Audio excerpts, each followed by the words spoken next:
All right, good afternoon, Greenwood 52. Welcome to my session. My name is Paul Spadaro, Assistant Superintendent for Curriculum and Instruction.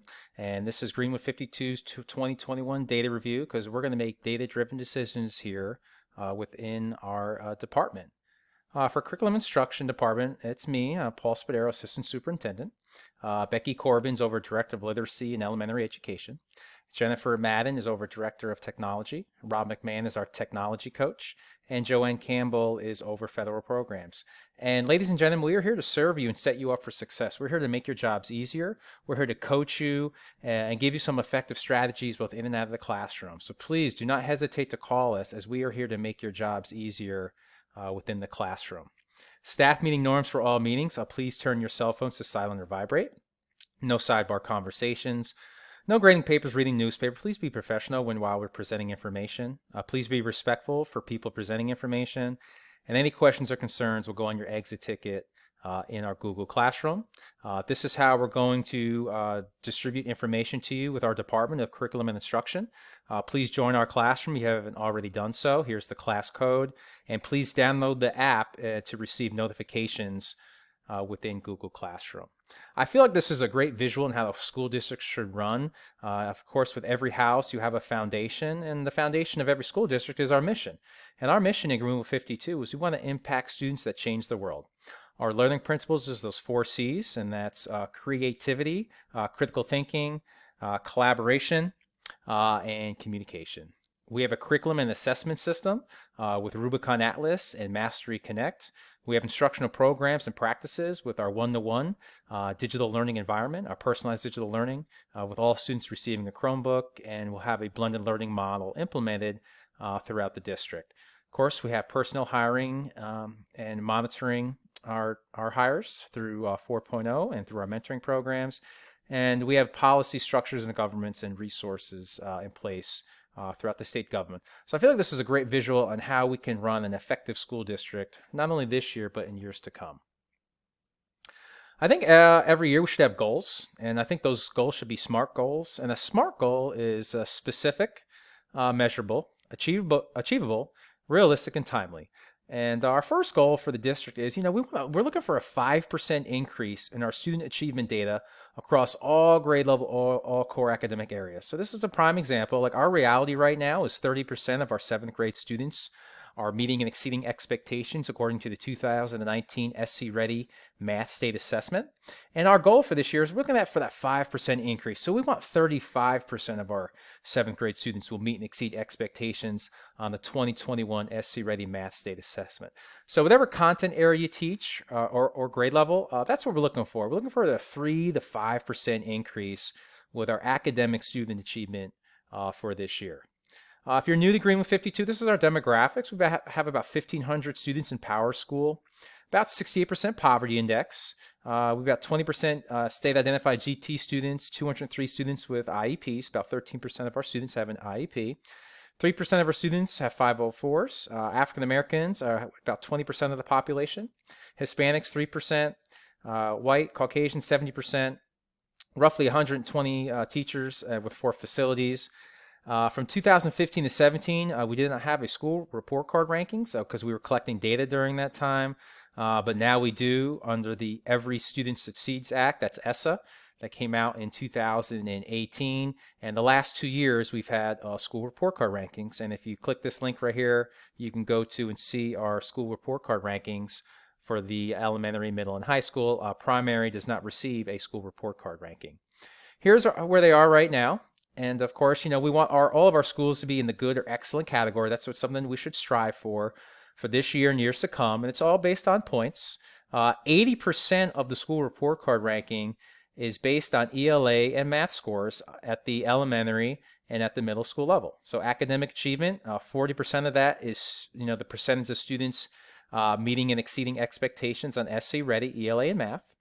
And then the growth rate, 40% of the growth is based on ELA and math. So we have to grow students year to year. Even though a student is scoring in the 90th percentile on their math state assessment in 4th grade, they have to eventually score to the 95th percentile in 5th grade. So we got to keep growing that student year to year in ELA and math.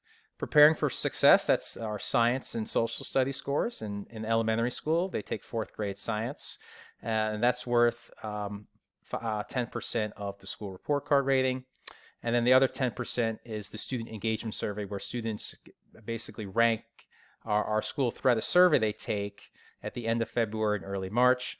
The high school's report card rating is a little differently. Academic achievement is the EOC in Algebra 1 and English 1, that's worth 30%. The EOC in Biology and U.S. History, that's worth 10%. The graduation rate is weighed heavily, that's worth another 30%. The College and Career Readiness Assessment, that's worth 30%. And then our College to the Student Engagement Survey is worth 5%. Same thing at the middle school level, it kind of matches the elementary school. Overall, academic achievement is percentage of students meeting and exceeding expectations in math and ELA. That's again 40%. We have 10% with our sixth grade science scores. The only test they take with science and social studies in middle school is just sixth grade science. Biggest thing that is also looked at the middle school is the growth of our students in ELA math, making sure we're growing our students year to year, and that's something that we'll be looking at the middle school. And then they did a really good job with their student engagement survey, earning 7 out of 10 points. And this is where I'm coming from. I was the principal at LBC Middle School before having the privilege of accepting this position. And we just want to keep moving that school forward, going from average to good, moving the academic achievement, moving the social studies and science scores, moving the growth, making data-driven decisions, moving the student engagement survey. So this is what we're looking for. We want to keep moving the schools forward. And how we move the school report card rankings forward is we increase the percentage of students meeting and exceeding expectations on high-stakes tests. So assessment updates for this year, 4th and 6th grade is past science only for 2021. 8th grade science and 5th grade and 7th grade social studies are suspended for this year. The English 1 EOC is not offered at the middle school level anymore. Students will be taking the English 2 EOC in high school. Students still will be taking the Algebra 1, Biology, U.S. History EOC. That'll be taking place in December, kind of our first major test. SC Ready and Math ELA grades 3 through 8. That's the state test. And again, it's 80% of that rating is based on the school report card rank. So we're going to make sure we are progress monitoring these students throughout the year, because ELA and math is so heavily weighted on our school report card ratings. The math and ELA common formative assessments and quarterly benchmarks will help progress monitor student performance. If you're part of the curriculum teams, we worked tirelessly this summer getting your guaranteed and viable curriculum at one central location in Rubicon Atlas. Your pacing guides and curriculum maps are in there. We hope all teachers can get in there, because the curriculum team did work tirelessly mapping out the ELA math, science, and social studies curriculums for this year. And embedded in those curriculums, we're going to have some pulse checks to see how students are performing on high-stakes tests to get them prepared for tests, EOCs, and end-of-year state testing. And as of right now, ladies and gentlemen, the waiver has not been approved by the U.S. Department of Education. South Carolina put a waiver in to waive all state testing, but right now that waiver has not been approved. So even though we're going to a hybrid model, and even though our students are going virtually, we are still going to be held accountable for those students. So it's game on. We got to make sure we're growing and molding these students, even though we're only seeing them 50% of the day. It's an uphill battle, but it's a battle I think we can climb together. This is how Rubicon Atlas is laid out once you log in. Most of the maps have been completed for the year. You can see in the maps how they're laid out by units, by the calendar. You see these blue lines right here at the elementary and at the middle level. These are your CFAs. This is where your CFAs will take place.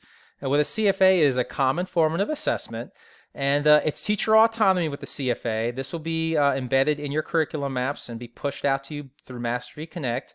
And it's up to the teacher if they want to give the CFA. We just want you to expose the students to the types of questions they're going to see on high-stakes tests.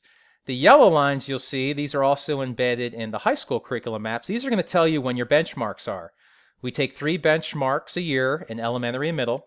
And at the high school, you'll be taking 3 benchmarks per semester. And this is really going to show us and tell us how students are performing on these high-stakes tests and what standards students need remediation in, and what standard students are mastering. So this is a well thought out curriculum map and pacing guide right here. We hope all of them are laid out like this. not only this year, but in years to come. That would be a goal for us in the next years in curriculum instruction. But we got to start somewhere, and I feel like we are off to a great start with our pacing guides and curriculum maps. And ladies and gentlemen, this is the game we play.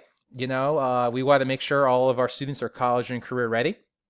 So, great quote from Vince Lombardi, winning it is everything, but wanting to win is. So I think if we have the heart and the desire to move all of our students, to give everything we got, both in and out of the classroom, I feel like success will be our only option, and we're going to have the data to back up all that hard work we're going to be putting into action this year. I'm not going to go over all of your data, but I do have embedded in here your 3 years of data over the last 3 years and how we compare to the state. And this is what we're looking for. You look at, ELA third grade, 49% of the students meet and exceed. That's a 6% gain from the following year. This is what we're looking for, growth to growth, year to year. We're trying to increase that students exceeding and meeting expectations on state testing. And of course, we're a little bit right at the state average. We want to be at or above the state average when our students are meeting and exceeding expectations on SC Ready ELA. You look at fifth grade ELA here, and this is kind of, when you look at some trend data, this is something that, we're going to address with our department as we see 11% decrease in fifth grade ELA. And that's something that we'll take a look at this year. We're going to progress monitor student performance, making sure that they're have differentiated instruction going on within the classroom, make sure they're in tier 2 or tier 3 interventions for students not mastering standards. And there's ELA 7th through 8th. And a big thing how we are assessed and monitored is the growth of our students, student progress. This is the elementary school report card right here, student progress. At a 40 points earned, remember that's 40% of the school report card ranking. We got 21 points out of that, which isn't bad. Gave us an average rating. But again, it's growing those students year to year. It's comparing apples to apples, making sure Susie not only does well in third grade ELA, but Susie continues to grow 4th, 5th, 6th, and beyond. Where they keep growing Susie, so she's on the college and career readiness track. I want you to really pay particular close attention to this category right here. It's your lowest bottom 20. And these students are very important is because these students count twice on the school report card. So it's very imperative that we identify who our bottom 20 is in the state. These are students that are scoring below the 20th percentile on SC Ready, ELA, and Math. So it's very imperative that we are growing these students because they count twice on the school report card. They count in overall growth, and they have their own category. They count in the bottom 20 when compared to the state. So we got to make sure these students particularly are growing more than the state is. And you can see this is the middle school's overall student progress and growth. The middle school did a really good job the year before. They crushed it. They had a good school report card rating. Their meeting and exceeding scores were through the roof.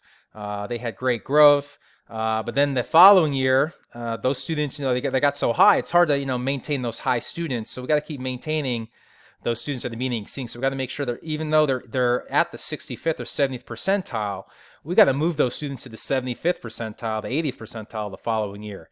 And that's why we got those low points. But that's something we're going to work on. We're going to make sure that we're going to grow all of our students throughout Greenwood 52.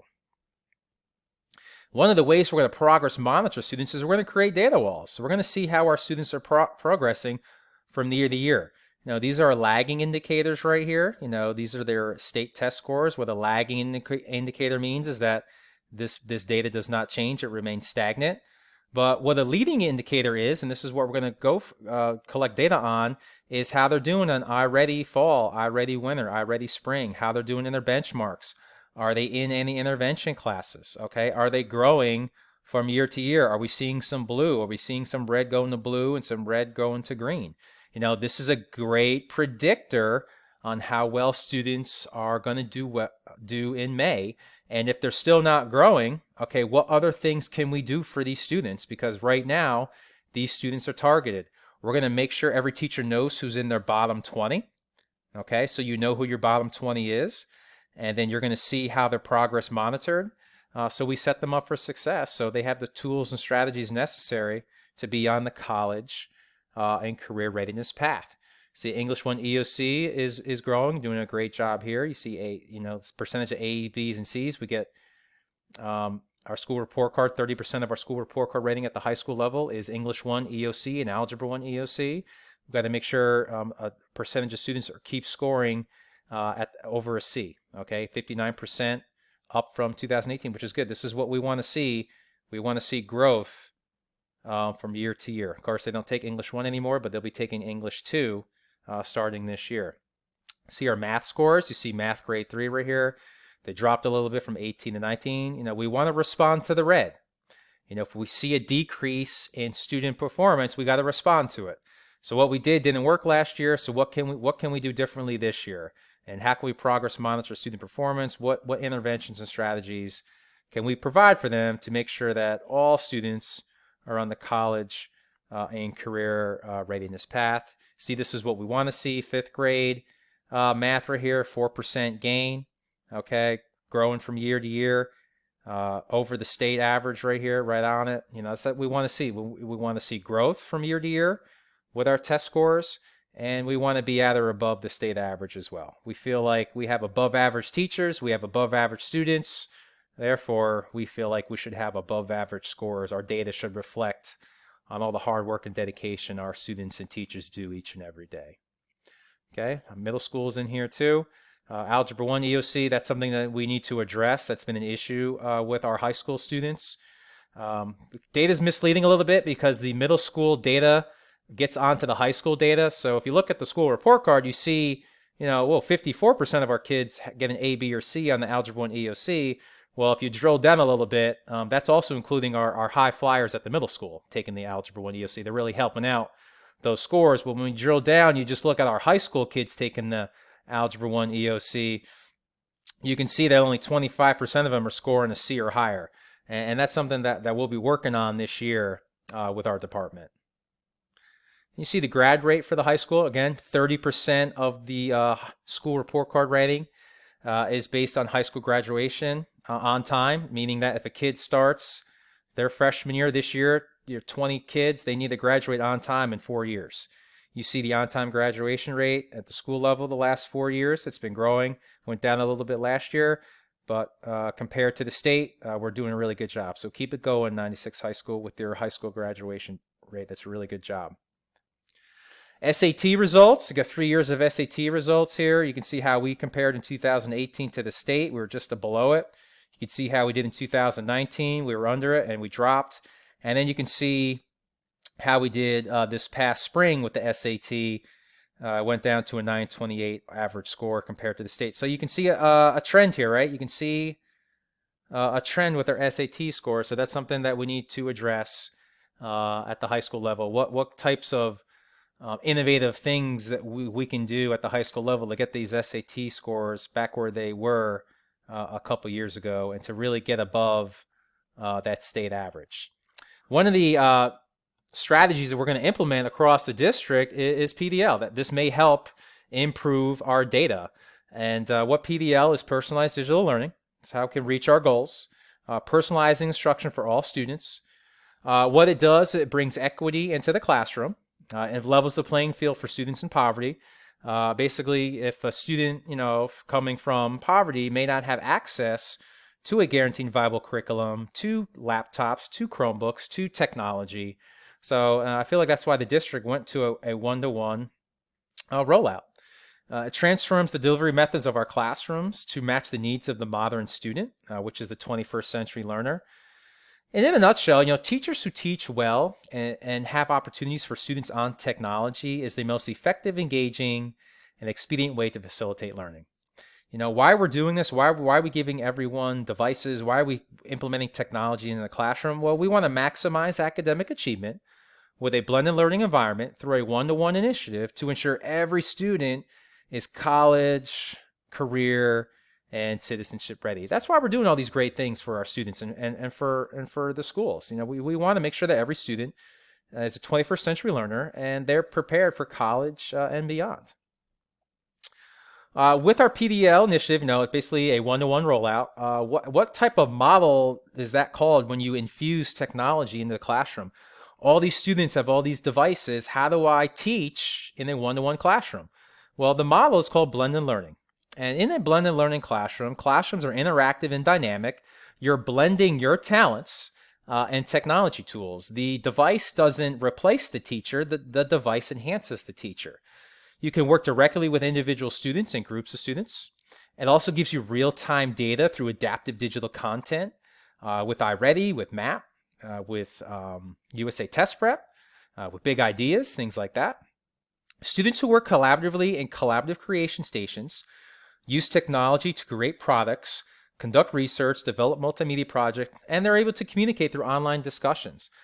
We don't want you to, replicate a worksheet on the computer.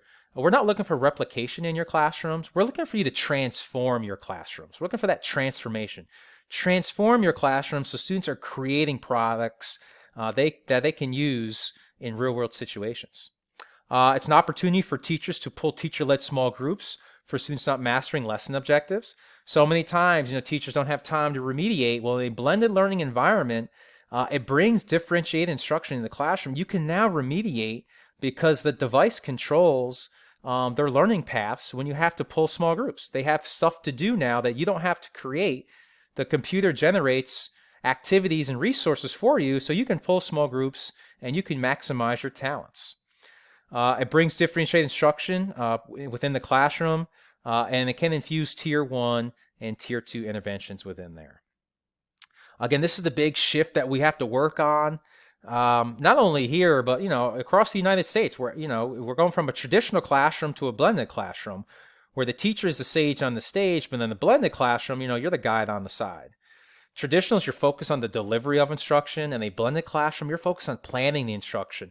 If you have 2 or 3 stations going on within the classroom, you not only have to plan one lesson, but you got to plan 2 or 3 lessons. So now your work is on the front end of planning. It's on the front end of instruction. It's not during instruction, but it's on the front end. Traditional is whole group. Again, in the blended classroom, you're doing small groups for personalization. Traditional is notebooks, pen, and paper. Blended is online submission, so you can track students' work. Traditional is fixed place. And of course, we all should know this now, blended's anytime, anywhere learning. And what we're going through now, even though the buildings are closed to our kids half the time, teaching and learning can still take place. We have the resources, we have the technology. Now we just have to implement it with fidelity. Traditional is grading papers, blended is grading for you. You got verbal discussions to online discussions. This is the big one. Now, in a traditional classroom, it's teacher-centered, right? Teachers talking, expressing their knowledge of the content. Well, in a blended classroom, it's all about the students, because the students are in groups, the students are interacting together, the students are doing all of the work, and you're just the guide on the side, just checking in and making sure that they're on target and they're on task. In a traditional, you don't have any time for remediation. If you're doing a whole group lesson for 60 to 90 minutes, how can you remediate and pull small groups?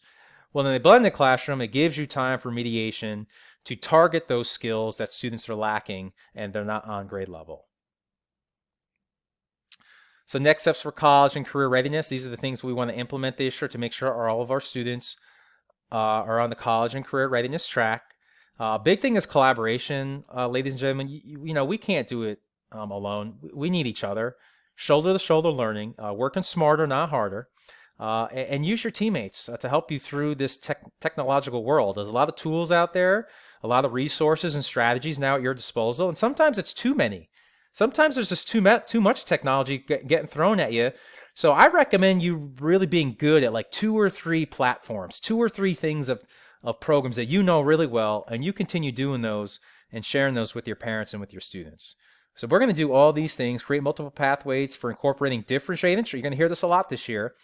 Differentiated instruction in the classrooms, because all students learn differently. They all don't learn the same way. So we got to maximize that and tailor to the students' needs so they learn all of the content throughout the curriculum. And we're going to have real-time data for you. You're going to get real-time data through Mastery Connect, through your CIA programs, to diagnose students' strengths and weaknesses. Again, it's all about collaboration, collaborative team planning. Most of everyone in here is on core academic grade level planning, meaning the same grade level English teachers, same math teachers have the same planning. Please meet weekly. Work smarter, work together, share resources, share ideas. We're going to look at benchmark assessments. We're going to look at data because it's a great predictor on how students are going to do on SC Ready, on SC Pass. Focus on pacing, lesson plans, support documents. We need rigorous instructional strategies in your classrooms. No more worksheets, no more word banks, no more matching. They're not going to see those types of strategies on SC Ready or SC Pass. They're going to see analysis. They're going to see graphs. They're going to see charts. They're going to see word problems. They're going to see reading passages that are 2 or 3 pages long. So we got to prepare our students for that. So we got to have rigorous instructional strategies to match those rigorous assessments. We want to increase small group and decrease whole group. We have to have a strong relationship with family, students, and community and business partners. And that's the development of the whole child. We don't just teach academic lessons. We got to teach life lessons. We got to teach those soft skills as well throughout the class period. And again, it's people, not programs, that determine the success of our children. And great teachers make a great school. It's that simple. The more great teachers we have within the building, the more successful our schools will become. And us as leaders, we're here to serve you. We're here to set you up for success. And anything you need, please let us know, because we know how valuable you are to our students growing. So one of the big dilemmas that teachers are struggling with now is that hybrid model. What does a hybrid model look like? And how can I implement it with fidelity? Well, the biggest thing to start with is communication with students and parents. Set those expectations, like, this is how I'm going to run my classroom this year, with half being with me, half being at home, only seeing the kids 50% of the time. Make sure you have an agenda for the week for parents and students to see. You should be consider uploading assignments in the Power School for the week. Leaving blanks for grades so students know what they need to accomplish, and what parents see what they need to accomplish by the end of the week. Teacher feedback should be consistent, ongoing, incremental, and informative as a means of keeping students and parents engaged and informed. Progress reports are available to parents through the parent portal. Use that parent portal, and please advertise that. It's a very useful tool that you don't need to create anything. Parents can set up emails to them and see how their students are performing. Teachers should give specific due dates for all assignments and deadlines. Should be submitted for makeup work. The naming convention for assignments made in Google Classroom and Power School should match. You want to condense your digital tools and platforms to deliver distance learning instruction. Remember, I said focus on those 2 or 3 key tools you're going to use this year. Don't get overwhelmed and overburdened with so much technology. Bring digital tools together in one platform, your LMS, which is Google Classroom, to provide you consistency for students and parents. Google Classroom, Class Dojo, use those things you're good at. But again, once you start getting, comfortable with technology, then you can start implementing a few things once you, your students, and your parents feel good about how the communication is rolling. And just remember, in our survey we got great parental feedback. I mean, when you guys went on full remote learning in March, the parents were very pleased with the communication that was going on. So whatever you did in March, just keep it going. But now we can even plan for it, so it should even be better. So hybrid resources, what standard-based objectives do you want them to accomplish in a 5 or 10-day period? I think the math department at the high school already set their boundaries that, we're going to give them 2 weeks of assignments, and by that following Friday, that we expect them to turn in those assignments. That's when their due date is. That's setting the tone, setting expectations. Chunk your units into 4.5, 9 weeks for getting ready for those rigorous assessments. Ask yourself, what artifacts do you want students to produce to ensure mastery of standards remotely? So what do you want students to produce when they're not with you, telling you, the teacher, oh, they got this, even though they got this on their own, because I have artifacts to say they've mastered these learning objectives that I gave them to accomplish on their own. And make data-driven decisions to progress monitor student performance remotely. We have these things already in place. We have iReady. We have formative assessments, summative. You can do discussion posts, feedback of online submitted assignments. You're going to see what they're submitting. So progress monitor and making sure that they are meeting your expectations. Implement and evaluate student learning throughout the course of various days.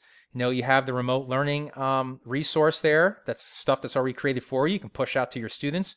You have Rubicon and digital calendars. We have Mastery Connect, iReady, Ready, and Map resources, Big Ideas. There's another great platform. Project-based learning you can implement throughout science and social studies. That can be rigorous over a 3 or 4 day period. Upload resources. This is anchor charts, guiding questions, graphic organizers, scaffolding strategies, videos. Okay, give them resources and tools they can use when they're on their own, so they can learn the content with some help by using these resources. do a flipped classroom. You can, videotape yourself doing the lesson. And then when they come back to you face to face, you guys are just practicing. That's another great resource to use. Whole group and guided practice occur in the classroom.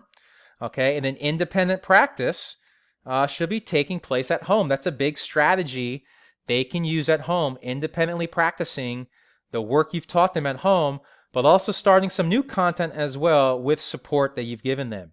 And again, focus on skills. Focus on those skills: close reading skills, stamina, analysis of text, test-taking strategies, independent reading log, chunking keywords, the race, say, mean, matter. Focus on the skills that they need, and whatever content you throw at them, they should be able to master it. So focus on skills rather than content.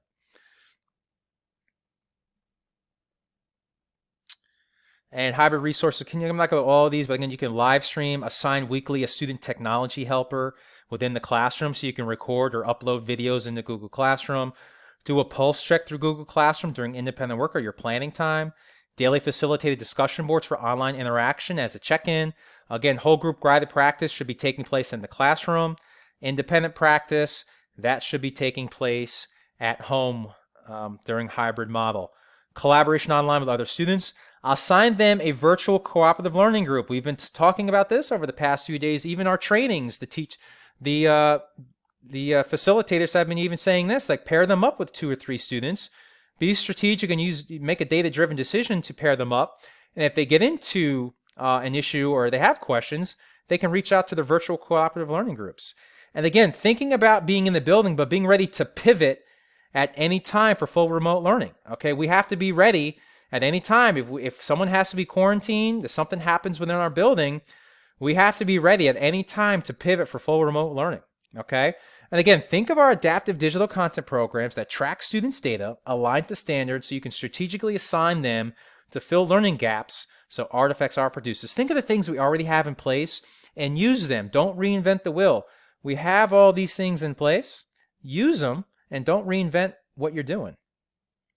Another great graphic organizer on hybrid model best practices. Again, digital engagement, feedback, communication. What it is, what does it look like?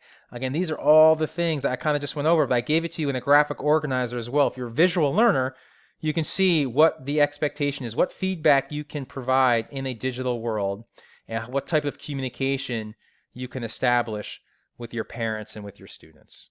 Okay, instructional strategies. Again, we went over all these things we have at our disposal. Okay, how we can provide feedback with instructional strategies, check-ins, small breakout sessions, video, audio feedback, communicating with our students. We have video, we have Google Classroom, you have Class Dojo. There's multiple pathways. Again, what the data showed us from the survey was you guys did a great job with online communication. We just got to make sure we continue that communication and making sure all of our parents have access to Google Classroom, they have access to the parent portal, so they know what's going on within the digital world. And hybrid learning, tools and platforms, again, we have all these at our disposal. Again, just pick a couple. Get really good at a couple of them and stick with them. That'll lessen the anxiety on you, and that'll segue the communication a lot easier with your parents and with your students. Again, the feedback platforms, stick with a couple. Okay, we already have all these at our disposal, and the communication as well. Just stick with the ones that you know and have already mastered. Again, we want change. I love this visual. Who wants change? We all want change, but who wants to change? So again, if we want change, we got to change ourselves, and of course, we have to adapt to what's going on. We are living in a digital world. We have Chromebooks for all of our students, so we have to adapt to what we're trying to do here in Greenwood 52, making sure all of our students have 21st century strategies and skills, making sure their college, career, and citizenship ready. And I'll leave you with this quote. I abide by this. There is an answer for every child, and I feel like it's our job as leaders, as educators, to find them. I hope you enjoyed my PD presentation. I'll be uploading this in our Google Classroom as a reference. Again, my department is here to serve you, so please reach out. Any questions, any issues or concerns. We're going through some uncharted waters, but I guarantee you that we'll see this through, and it's going to be better than I think what everyone's expecting. So thank you again, and I hope everyone enjoys the rest of their day.